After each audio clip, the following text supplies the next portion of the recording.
Вот и закончился первый сезон аниме «Адский рай», и я дипломированный врач китайской медицины. Вы можете спросить меня, какая есть связь между аниме и китайской медициной. Вот сейчас и узнаем. Но перед этим я немного перескажу вам завязку аниме и предупреждение, маленькие спойлеры.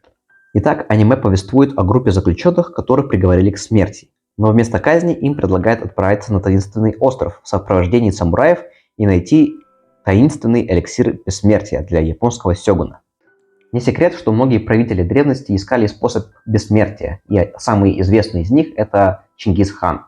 Когда Чингисхан узнал о бессмертии даоса Чанчуня, он призвал его, но каково было его разочарование, когда он узнал, что Чанчунь, он далеко не бессмертный, и кроме того, Чанчунь ему еще и посоветовал сексуальное воздержание. И это Чингисхан, то есть чье ДНК содержится, возможно, у 0,5 мужского населения.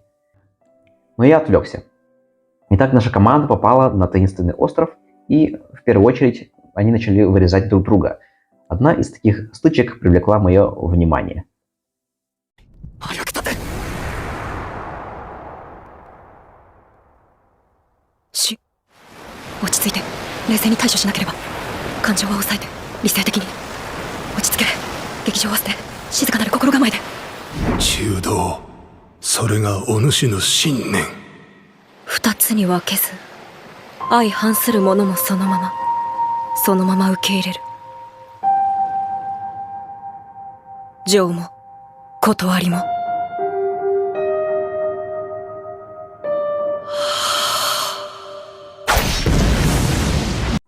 Это состояние очень сильно напоминает ву-вэй. Это то, к чему стремятся те, кто практикует цигун, медитации и, возможно, йоги.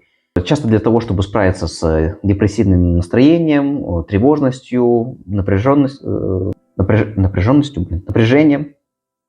Я думаю, это не совпадение. Автор явно знаком с цигуном, и скоро мы еще увидим этому подтверждение.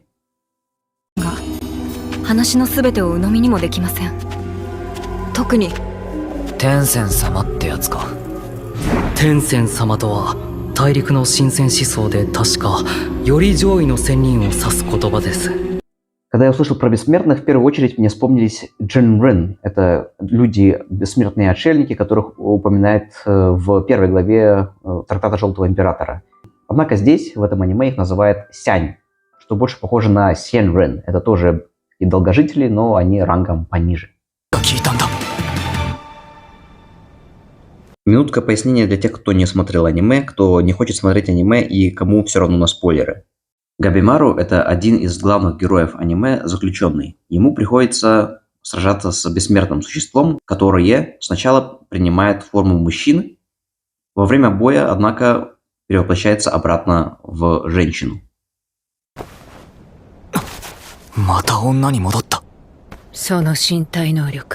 Интересно, что существо превращается из мужчины в женщину. В этом тоже есть какая-то логика. Во-первых, потому что мужчина, они яньские. Ян – это активная энергия, поэтому во время боя нам нужно больше активности, значит, нужно больше янь. А во-вторых, мужчины, они просто больше должны быть эффективны в бою. Надеюсь, меня сейчас не закидают тапками, но это неоспоримый факт, что у мужчин на 38% больше мышечной массы.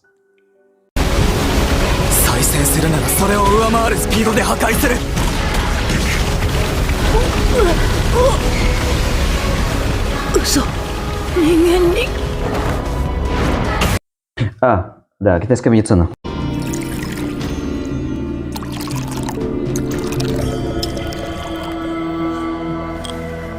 Судя по консистенции, тан означает отвар, или его еще называют супчик.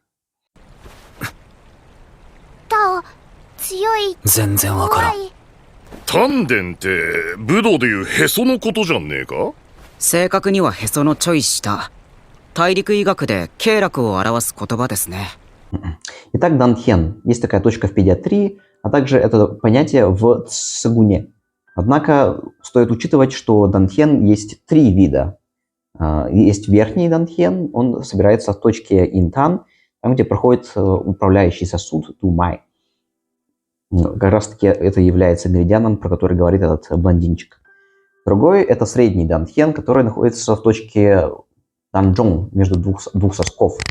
И здесь собирается цзонци, энергия, полученная из воздуха. А также нижний данхен, который находится под пупком Три Цуня в точке Гуаньюэн. Ага. И здесь собирается ответственный меридиан Ренмай. Часто движение в цигуне заканчивается на этой точке нижний дантьен, чтобы собрать эссенцию и изначальную энергию. で、結局タオってなんだ？そう。タオは万物に流れる力のことだ。万物に流れる力？天仙様はそれを操るのですか？そうだ。この世のすべてはタオの流転でできている。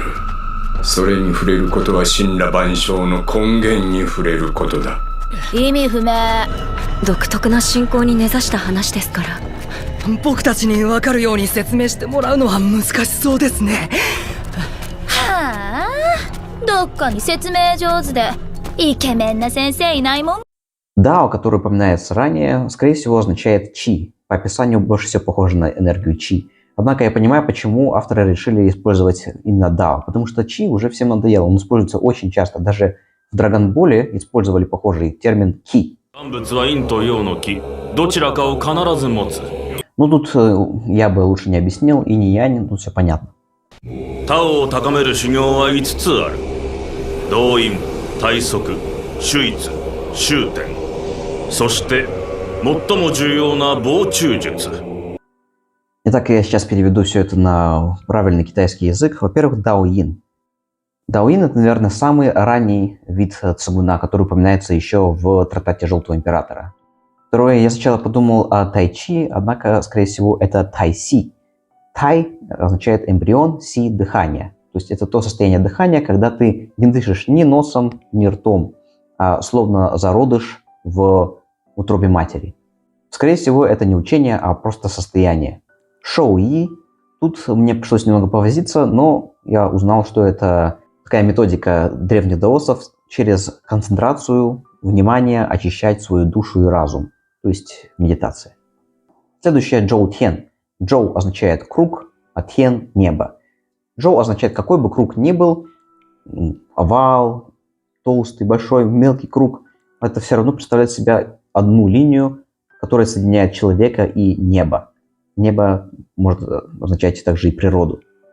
Есть два круга. Джоу — это маленький и большой. И техники включают в себя не только форму и дыхание, но также и звуки.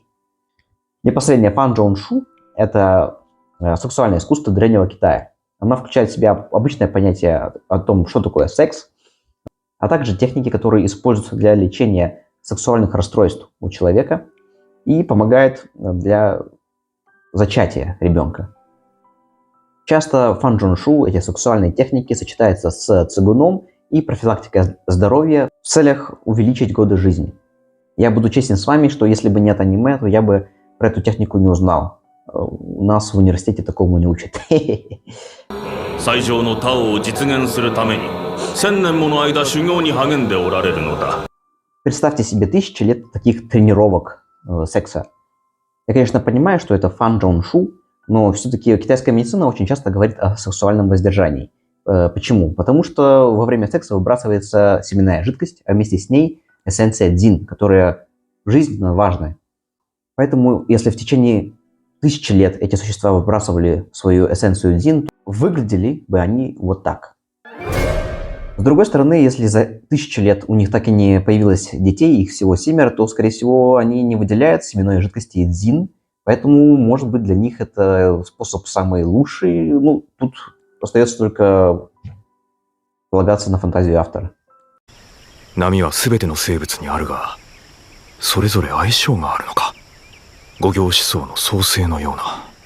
Прикольно, что аниме объяснило нам сначала про теорию инь и янь, а потом про теорию усин. Точно так же, как во время уроков теории китайской медицины.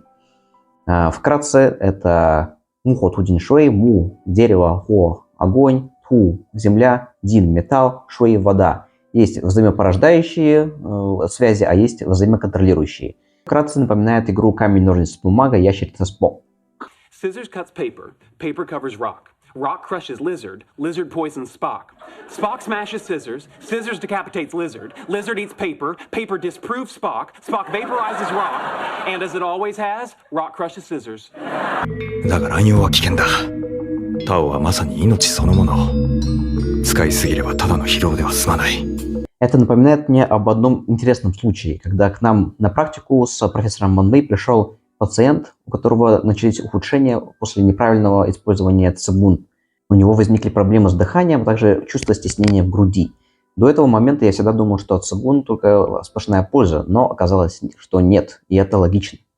Многие из тех, кто практикует цигун, не воспринимают цигун как работу с непосредственно ци, а больше как работу с дыханием. Книга «Дыхание» Джеймса Нестера говорит, что слишком медленное и углубленное дыхание может привести к повышению двуокиси углерода в организме, что приведет к тому, что геморецепторы начнут посылать сигналы тревоги мозгу.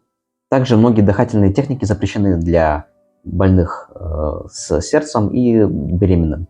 Ну что ж, это было все. Надеюсь, что во втором сезоне нам расскажут еще много чего интересного. Если вы хотите увидеть еще видео в таком жанре, то не стесняйтесь, пишите в комментариях ваши рекомендации к просмотру, ставьте лайки, подписывайтесь. Кстати, знали ли вы, что это не первая моя реакция на фильмы? Есть также моя реакция на отрывок из фильма «Поцелуй дракона», который вы можете посмотреть по ссылке.